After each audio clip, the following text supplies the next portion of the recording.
development Ay, Magnetic mo daw. ano to? Magnetic. Nagpasa kami sa Ato ma'am. Doon may picture. magnetic. Doon development ma'am. Naka-blue na naka-highlight. Ma'am. Kumbaga na ko ang kunay.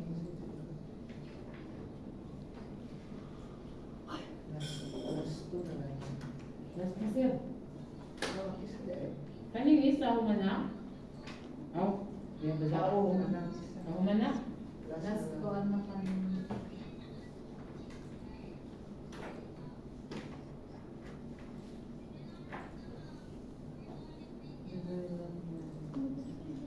Hello. Okay, just present the introduction, then proceed to the apil tong conceptual, then the SOP, then skip diretso sa methodology section.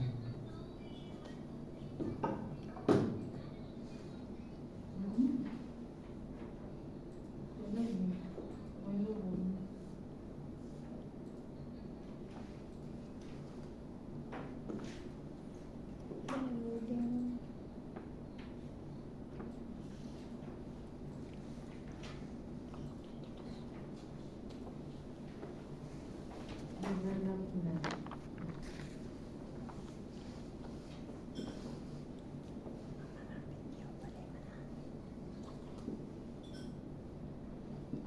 Uy, noon. Diyan da si Diyan. Dipundo ka. Dalila ka.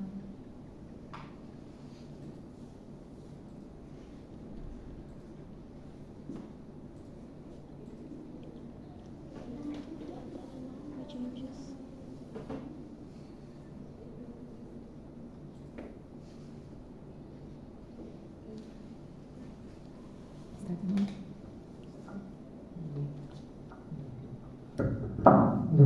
Good afternoon, ma'am, and to the panelists. Before we before we proceed to our formal discussion and presentation, I would like to introduce my co-researchers for today's presentation and our research advisor, which is Sir Eglin. So, proceed na, ma'am. Our research topic is development of magnetic learning kit and teaching tricarboxylic acid, TCA pathway. Next, ma'am. So, background of the study. Teaching and learning chemistry requires cognitive skill and response that focuses on living processes in animals and human. So, one of its major concepts is tricarboxylic acid cycle, or commonly known as Krebs cycle. So, according to Dory and Hammer 2003, chemistry is known for difficult because teaching and learning requires to compromise abstract theoretical concepts that requires learners to understand and make associations both macroscopic and microscopic levels using symbols. So, contextualized learning kit in TCA cycle will evaluate using additional model as teaching approach during learning processes for students.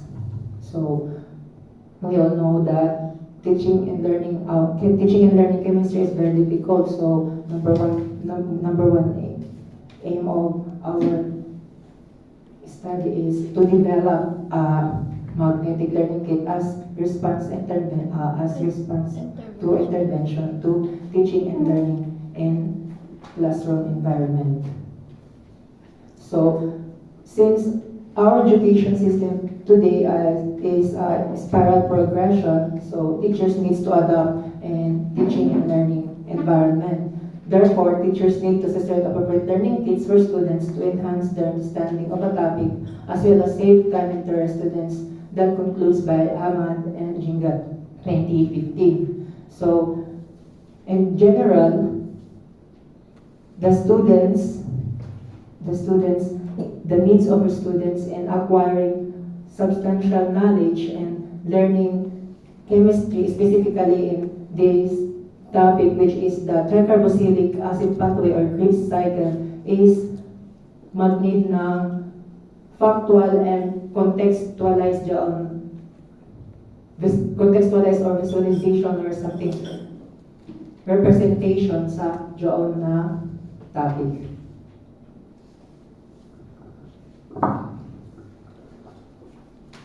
Objective of the study. First, this study aims to determine the effectiveness, developing evaluation and implementation of magnetic learning kit in teaching tricarboxylic acid pathway. So first is to develop a magnetic learning kit in tricarboxylic acid pathway using ADDIE instructional design model. Investigate the extent effectiveness of magnetic learning kit in tricarboxylic acid pathway in terms of clarity of concepts, engagement level, effectiveness, ease of use, and satisfaction. Next is to determine students' conceptual understanding in tricarboxylic acid pathway before and after using the conventional diagram and contextualized magnetic learning kit. Lastly, determine significant difference of student conceptual understanding tricarboxylic acid pathway before and after using the conventional diagram and the contextualized magnetic learning kit. So, the primary objective of this study is to evaluate whether the magnetic learning kit can significantly improve students' grasp on tricarboxylic acid pathway concepts compared to conventional learning methods. Okay. So, theoretical framework. So we included the three theories. We have the instructional theory. We apply this theory to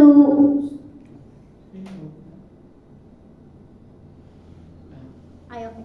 So we include the three theories. We have the instructional theory, the constructivism theory, and the Howard-Gardner's theory. So these three theories shall be evaluated the efficacy of application of contextual learning kit in learning and teaching tricarboxylic acid in chemistry for third year BS Ed students. So we have also here the conceptual framework where we use the ADDIE model to be the teaching approach during this teaching process. So we have here to analyze, design, develop, implement, and evaluate.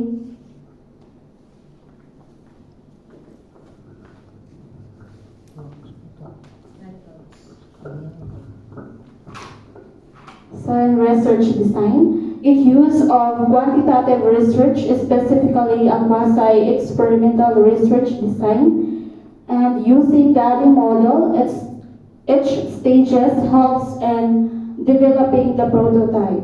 So by the use of the stages of ADDIE model, it ensures a structured and effective approach to developing a magnetic learning kit with a focus on continuous improvement and alignment with educational goals.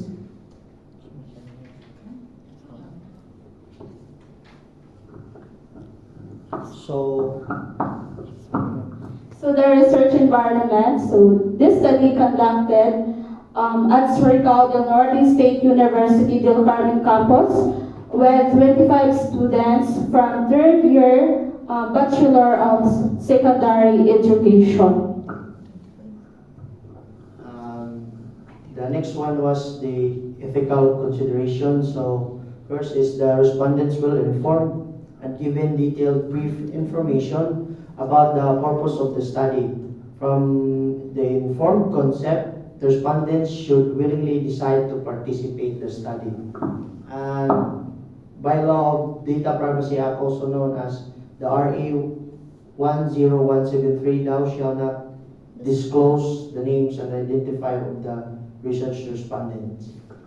And research instrument, we use the validation tool and pre-test and post-test assessment in order for us to engage and gather our data.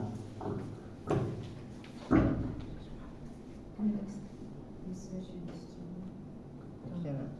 So, Danang research instrument. don't know. Okay, so for data gathering procedure, we have the four process: the development of our learning kit, the validation of the learning kit, and the pilot testing and implementation into the classroom. So the data analysis, we have the non-equivalent, we have the pre-test and post-test control group design, the ANOVA or the analysis of variance method, and the paired sample t-test. That would be all. Thank you. Hello, thank you. Good afternoon, by the way. Sir Jimbo.